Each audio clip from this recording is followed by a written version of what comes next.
Log on, tune in, find out. Another good idea from Cambridge. Supply of seminars provided next week. In fact, probably enough to carry you right through the holidays and the new year. Unless there's something I'm not aware of, some need, this will be the last seminar in the inverse problems program before the final workshop. It's given by Daniel Lesnic. Okay. Good afternoon, and thank you very much for inviting me to give this presentation. Well, one of the main problems of mathematical physics is to determine what parameters, which are inaccessible to measurements, can be uniquely retrieved from measurements of certain other quantities taken elsewhere. And such an inverse situation occurs in bioheat conduction, where one would like to determine the so-called blood perfusion coefficient by taking measurements of the temperature at certain locations elsewhere. I should mention also this is work with Dumitru Trucu. So first I would like to formulate the so-called bioheat conduction equation, which is a parabolic heat type equation involving some lower order terms which they will contain this blood perfusion coefficient, and then address maybe 4 inverse problems, because they are all different, of identifying this coefficient, which is denoted by Q usually. And there are several dependencies or several functional forms that one may investigate, namely when this coefficient depends on time t, on space x, on the temperature t, and also it could be on both space and time x and t. So these cases will be analyzed separately. For each of them, uniqueness results will be provided, and numerical methods and numerical results will also be highlighted. Okay, so this transparency shows an architecture of the blood flow in various parts, and it contains the blood is flowing through various parts, starting with the thinner capillaries, which are of the orders of microns, and then move into secondary vessels, which they are of the order of hundreds of microns, then move into the artery and veins, which are thicker, and finally going out through the main supply artery vein, which are of the order of millimeters. And well, basically we are interested in the blood flow in such a tissue, and we would like to determine some of the properties of the perfusion coefficient, which appears as a non-dimensional quantity involving certain properties, as we will see them in this slide. So now we really would like to give the mathematical form for this process. And this occurs in so-called bioheat conduction field, but in mathematics this is represented by the heat equation, in which you have an additional lower order term like a reaction term, and you can have also some source term S there. So it's of parabolic type, and classical methods of solutions, they can be applied in principle. However, it is Q is positive, and it's important. In fact, Harry Pennes, in more than 60 years ago, he postulated that the temperature difference between the blood supply and the tissue acts as a sink term. That's why it's minus Q there. And in some sense, this is similar to the heat transfer in fins, where the sink term acts as a convective heat loss to the surroundings. So indeed, it's important that Q is positive, so this is a sink term. And well, the thing to notice here, this is a non-dimensional form. T is usually the temperature, S is the heat source, and this Q, blood perfusion coefficient, contains some quantities. I mentioned physical K is the thermal conductivity of the tissue, L is the reference length, and here omega B is the blood perfusion rate, in fact, and CB is the specific heat of blood. So although we denote Q to be the blood perfusion coefficient, is this omega B, which is the physical quantity of interest. And you know, it will be important for practical applications to determine this parameter in order to assess the properties of the process. Now, although this is a simple model, it has been proved as a first attempt or a first try in getting insight into modeling complex physical phenomena in medicine, and such diseases were successfully mathematically modeled by such an equation. Now, in general, omega is a bounded finite domain, and well, in most of the analysis I would assume that omega is a one-dimensional slab of thickness L, in fact, but it can be thought of a piecewise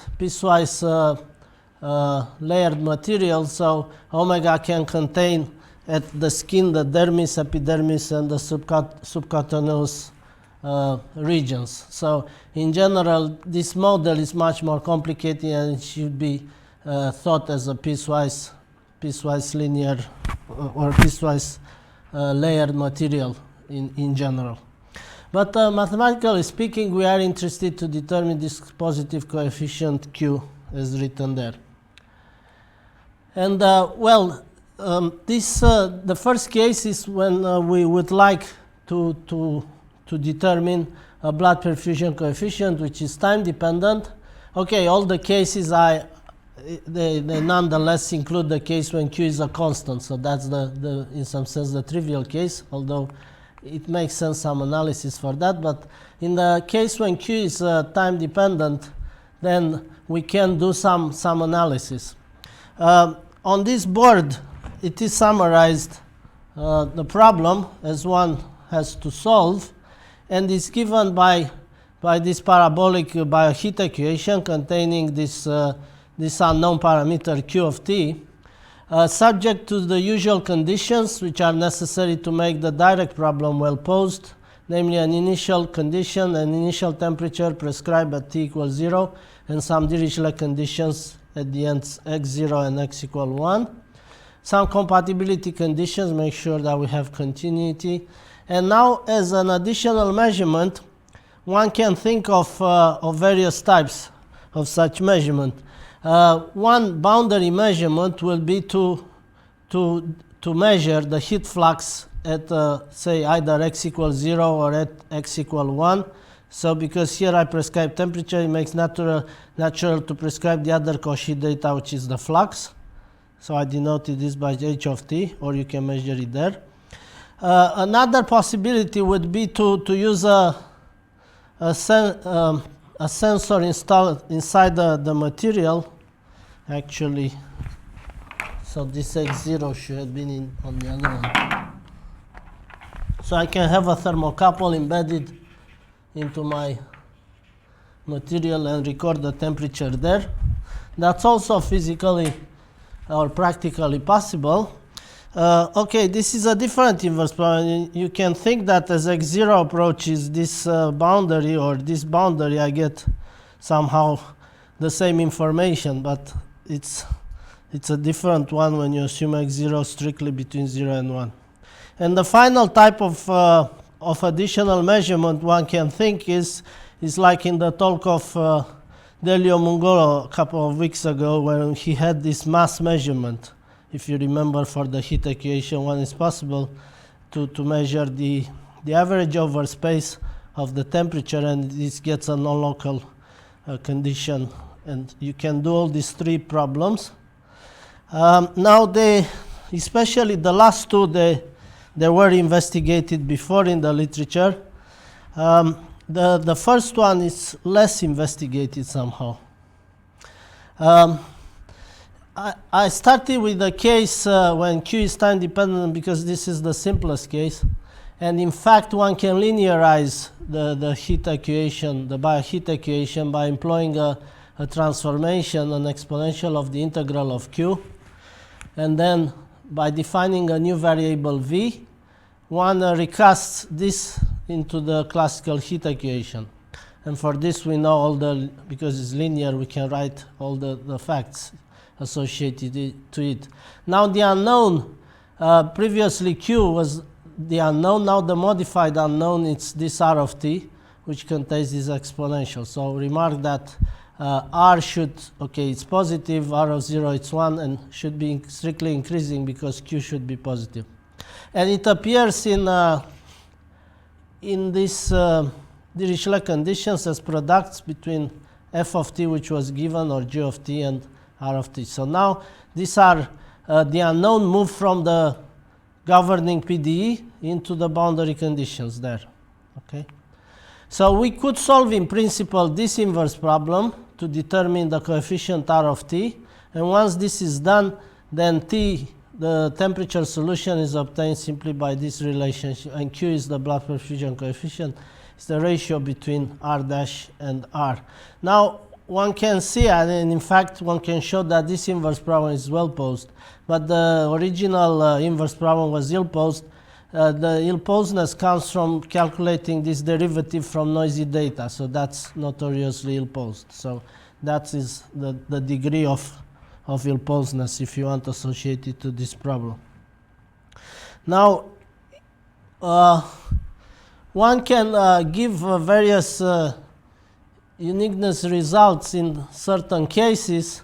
The simplest is when you have homogeneous boundary conditions, so when f and g are 0, then by separating variables, in fact, you can define such a function involving some Fourier sine series, and you can show that a necessary and sufficient condition to have for the inverse problem to be solvable is that this function Q should be strictly increasing and be defined. So I assume h of t stays away from 0 and things like that. And explicit solution is just given in terms of this series. Okay.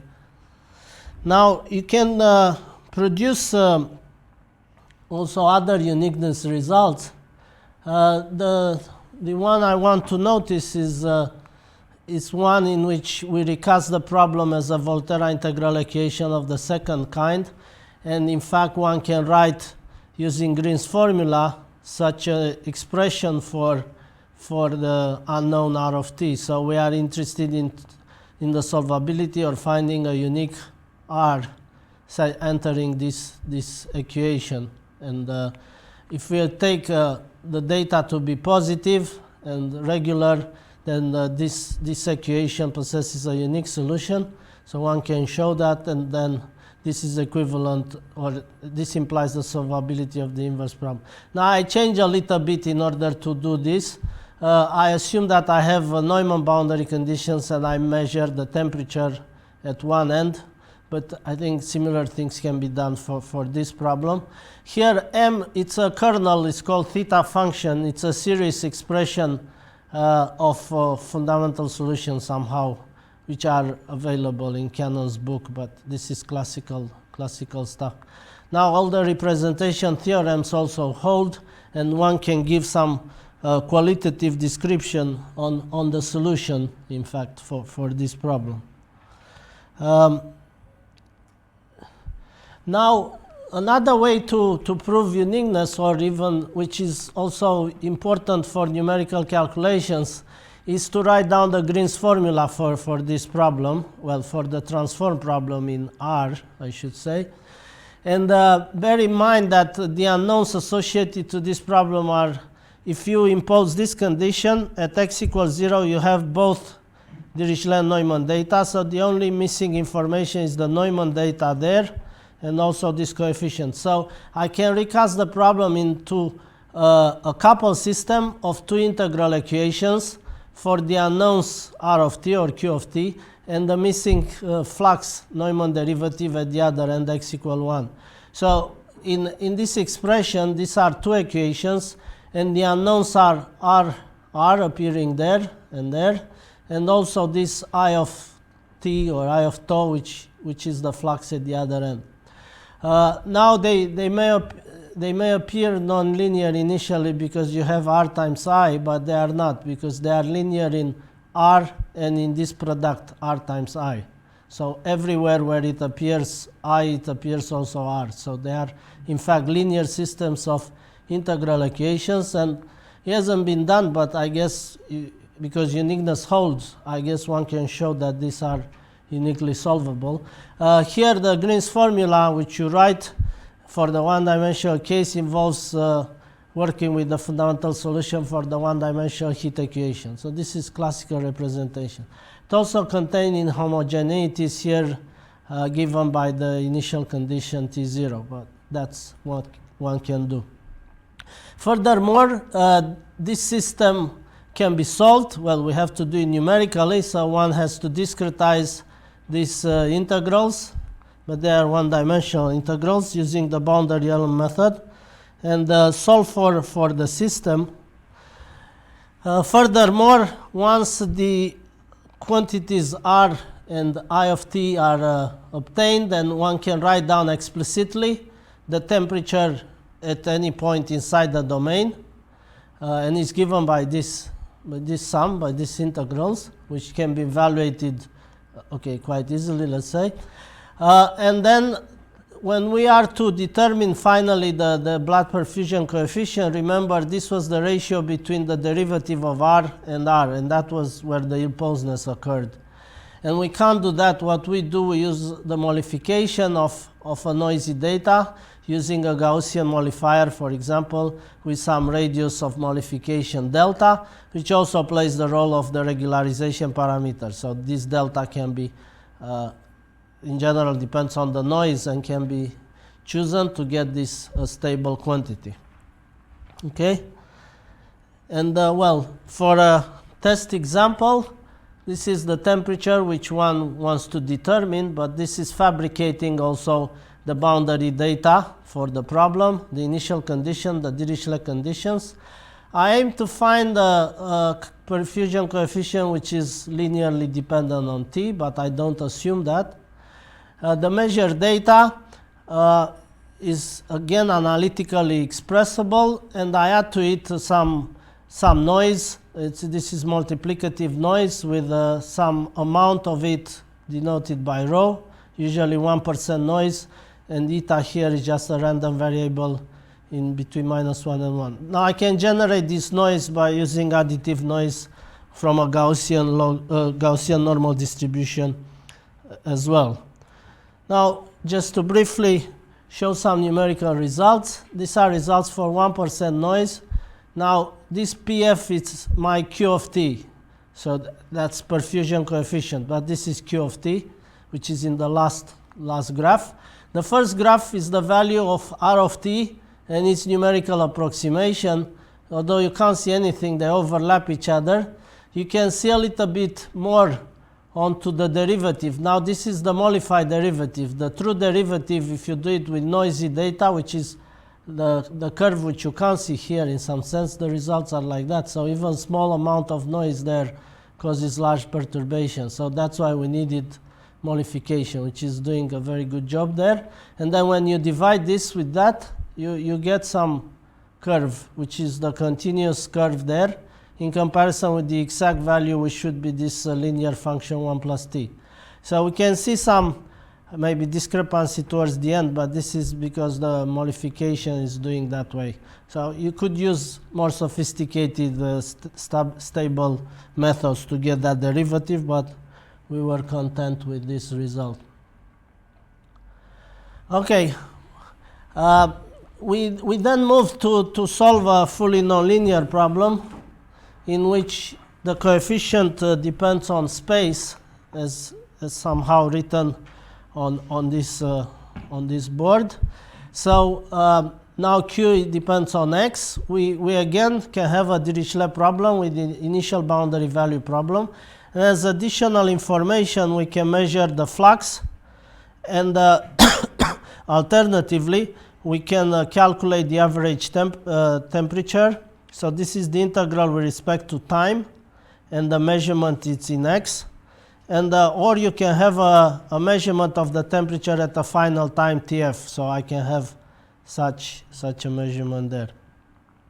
Now, one thing I would like to draw the attention, and this has been discussed 20 years ago also, is that whenever you look to find a coefficient which depends on a certain variable, then the measurement should be in that variable. So if you want to find Q of t, then the measurement should be depending on t. Okay, so all these things are depending on t, such that you have the proper spaces. And so here, when you have the unknown variable in x, then the measurement should be in x, in general, to make the problem, okay, to hope to have solvability. But remark that the first case is not that way. So this, we expect some difficulty in obtaining this uniqueness for this case. So the quantity of interest depends on x, but the measurement is in time. So that screws a little bit the analysis. But anyhow, there are analysis in the literature. So there are various cases. The first theorem relates to the measurement of the flux depending on time, wanting to find a blood perfusion coefficient which depends on x. So the first case, assuming some, for simplicity, I don't know, but also you assume some zero conditions. Here the strong condition is that the measurement is taken from 0 to infinity, and this Dirichlet condition is compactly supported. So this condition is very important in order to determine, well, to show the uniqueness of Q of x. So the measurement is from 0 infinity on a compactly supported, okay, temperature data. And this is by RAM. In Isakov's book, there is some result, provided your data, it's in the set of these functions, so they are represented as these integrals, because his technique uses, moving from parabolic to hyperbolic PDEs and solve the problem there in a well-posed sense. He needed to take these spaces. So if your data are of this form, then you can also find a unique solution. Now, the solutions are in various spaces. Obviously, L infinity will be the most desirable one from practical point of view. The second uniqueness result is for this case when I measure now the average temperature as a function of x, and the same result will hold for this condition in Prilapko and Costin. So under general assumption, provided that this average temperature is strictly positive, then we get local, well, we get the uniqueness in L infinity of these things. Okay, so now as far as the numerical method is concerned, we cannot use the Green's formula because, well, we can use the Green's formula, but we cannot employ numerical discretization, things like that, because the fundamental solution is not known. Q now depends on x, and it is a nonlinear problem. So we just use finite difference method. And to solve the inverse problem, one employs a Tikhonov regularization or a Tikhonov minimization, which one would like to find the control Q positive. This is the first order Tikhonov regularization term, assuming that Q should be C1 function, to which, depending on what measurement you take, you have the least squares gap or the residual between the measured data and the numerically calculated data. So this is the residual for the first problem where the additional measurement is there, and this is for the second problem given there. Now, in this minimization, which is a nonlinear one with constraints, one uses the Nag routine. Now, the gradient does not need to be supplied in this particular Nag routine. It's calculated internally using finite differences. But more important, the choice of regularization parameter, it's important in regularizing numerical solutions. And here we use a discrepancy principle, which chooses the best lambda for which this is the residual, becomes comparable to the level of noise into the data. So this would be the level of noise into the measured data. For a typical numerical example, we aim to retrieve a quadratic spacewise dependency of the perfusion coefficient, and this is some data which is chosen in order to ensure that the uniqueness theorem by Ram is applicable. So this is a function which compact support and integrable of this form from 0 to infinity as defined there. And furthermore, to this data we add again noise in order to investigate the stability of the solution. And okay, these are some numerical results obtained for both with and without noise data. This is the residual. It's the logarithm of the function which is minimized, and one is for exact data and one is for 1% noise data. They stop quite quickly, but anyhow, the results for various, the exact data, the exact solution, it's 1 plus x squared, which is dash dotted line there. The result with 0% noise and 1% noise, they are as given there. So as we expect, the results with noise are less accurate than those with noise, but nevertheless they are stable. This is just an illustration on how lambda could be chosen. In this case, this is the level of noise, which is this straight line, and this is the residual, and for lambda about 10 to minus 5, then we get this optimal value given by the discrepancy principle. Okay, so now we move to the next two cases. I need to erase this because for some reasons the notation changed, but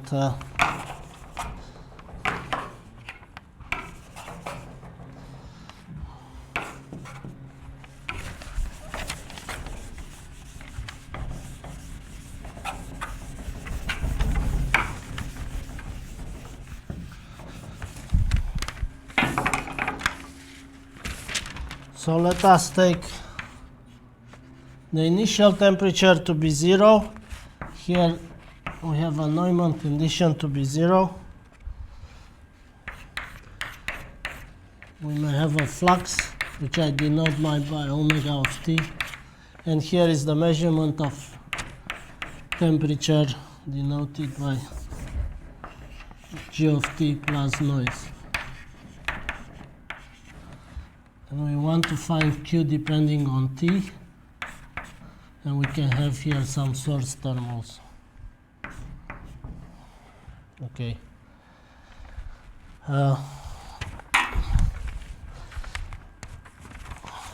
Now you can change, you can take this non-homogeneous data and so on, I assume, but the problem requires now to find the blood perfusion coefficient, which is temperature dependent, appearing in the heat by heat equation. So this is the nonlinearity one is faced with.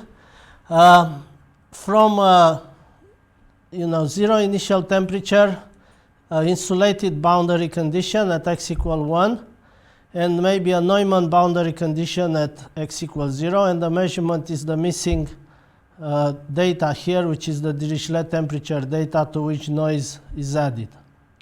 Okay, so this is the formulation, and it is a one-dimensional formulation, whilst the previous two cases are amenable to extensions to higher dimensions.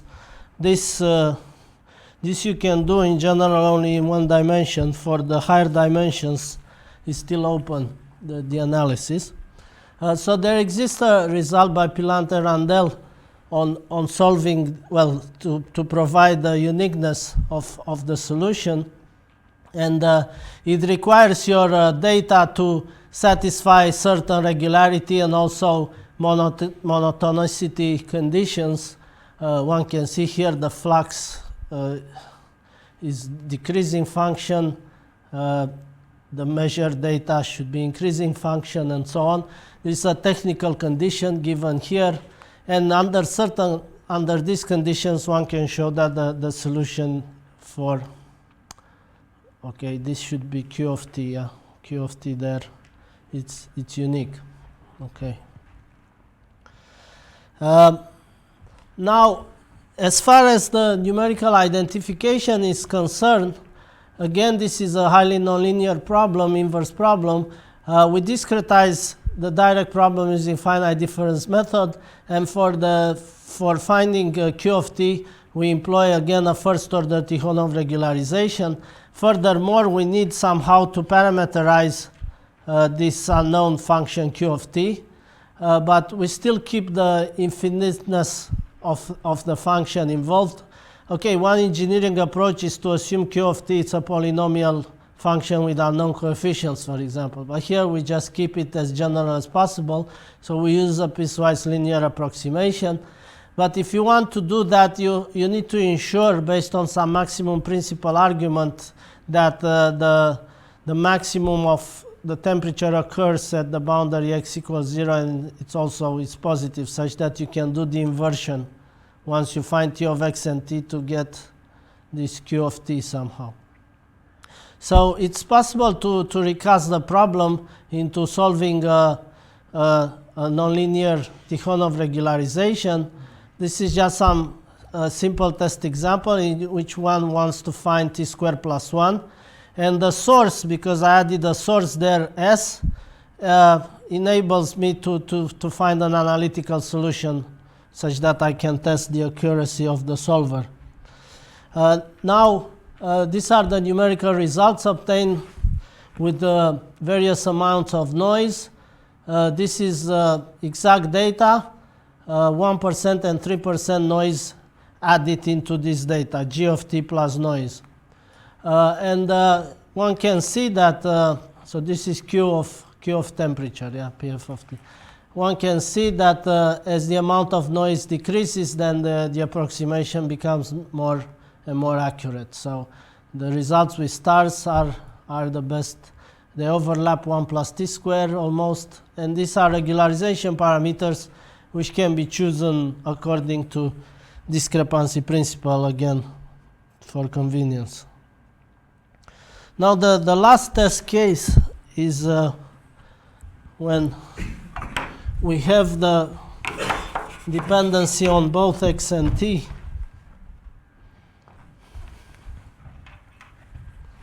So now we want to find Q depending on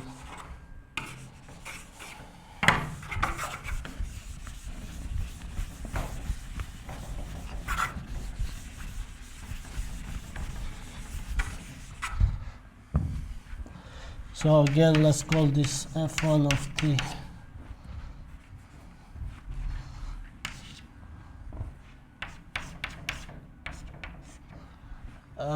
So I want to find a coefficient which depends on both space and time together with the temperature from this setup of the direct problem solution plus additional measurements of the temperature everywhere inside the solution domain. So here the measurement is T of x and t, it's some function G of x and t plus noise.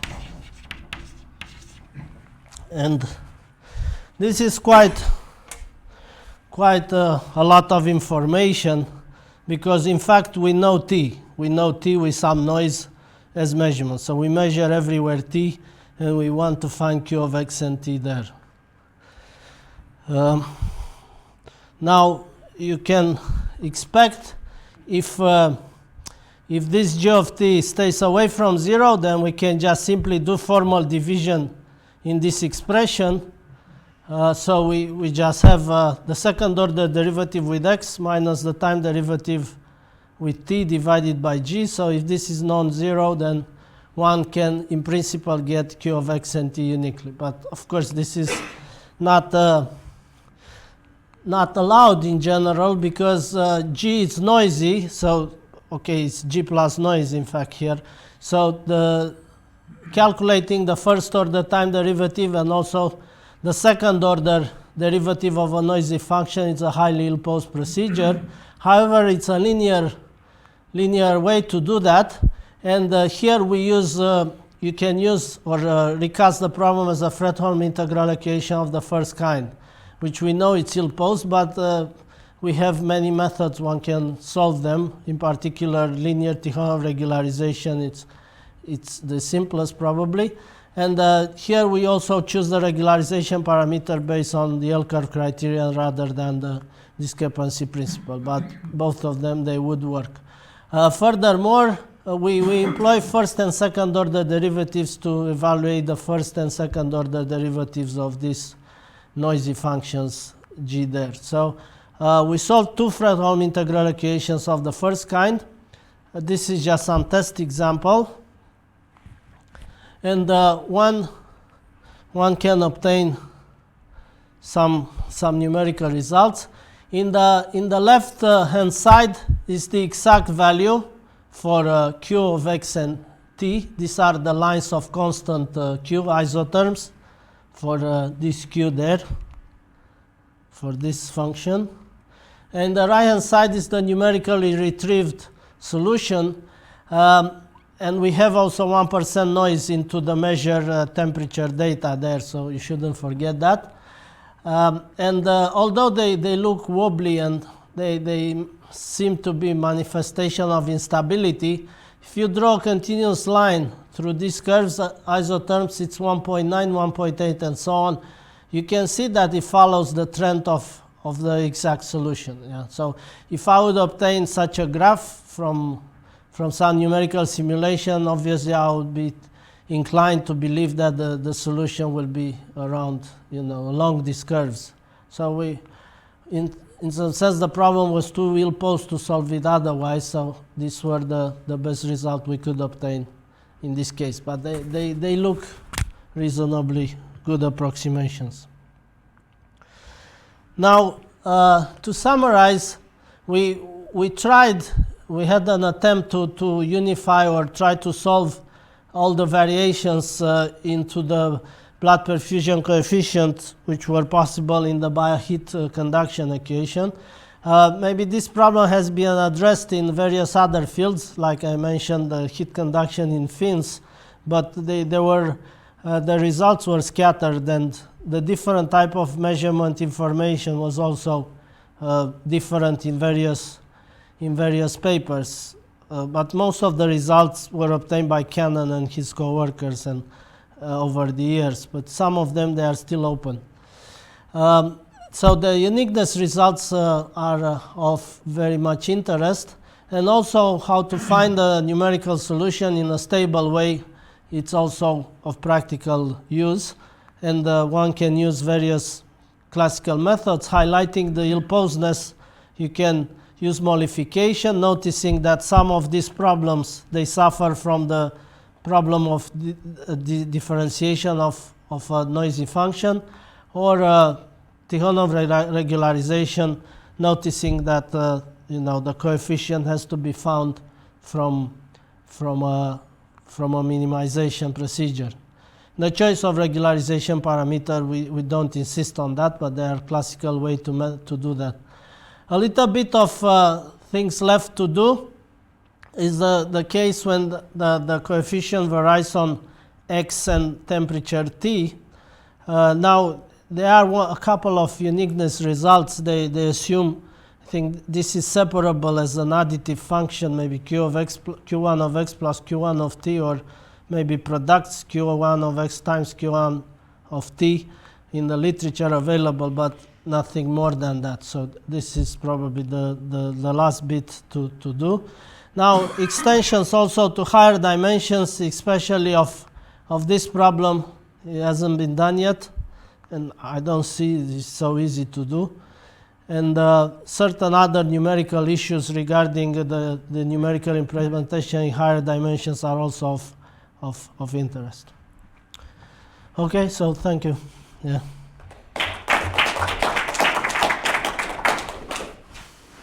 Yeah. What kind of nonlinearity in the temperature dependent case? What kind of things actually happen in physical problems? Um, well, I mean, Well, how does Q depend on T? in general, it is in the literature. It's a linear dependence, but this depends on the range of temperature you look for. If there are certain, in this blood perfusion coefficient, the attempts were with linear or piecewise linear approximations of Q of T. Q of T is linear or Q of T times T? So if you take it like Q times X and T, that way, you solve it like this problem, but you don't have enough information here to solve it that way. If I denote Q tilde to be Q composed with T, then I don't have enough information to determine Q tilde, I think. Because here this problem has non-unique solution because Q depends on X and T unless you measure everything. Could you extend your work for a case of complex Q? It's not physical for me, but It's a very physical problem. is it? Oh yeah. I mean, complex Q is a problem I've worked on, but to do with studying composition of foodstuffs, where you have energy absorbed by foodstuffs, and you're trying to determine the dielectric composition of it. Yeah, I haven't seen anything.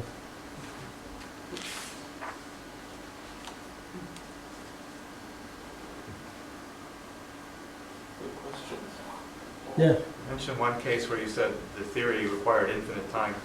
yeah. Did you? He used numerical Laplace transform, I think, there. Okay. Yeah. And when you did numerical calculations. Oh, well, we took 2 here at the time. So this was, this is compact support in 0, 1. So if I remember, we investigated 2 and 1.5. But you need a little bit more. It's quite important. Okay, so you do need. Yeah. That's not. It's not enough to not finish totally it. an artifact. No, yeah. So there's not analyticity in time. I don't know. I have to think about it. What about if you have more than one space dimension? Yeah. In the more than one space dimension, the only case which extends similarly is this one.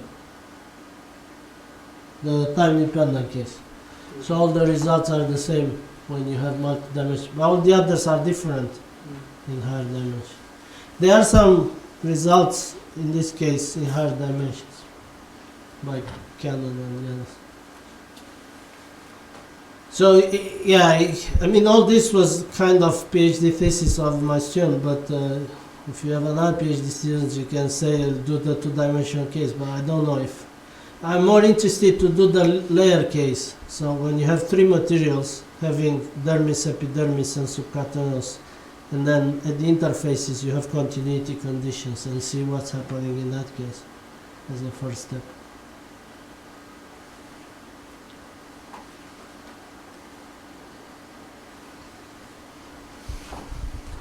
Okay, well, let's thank the speaker again.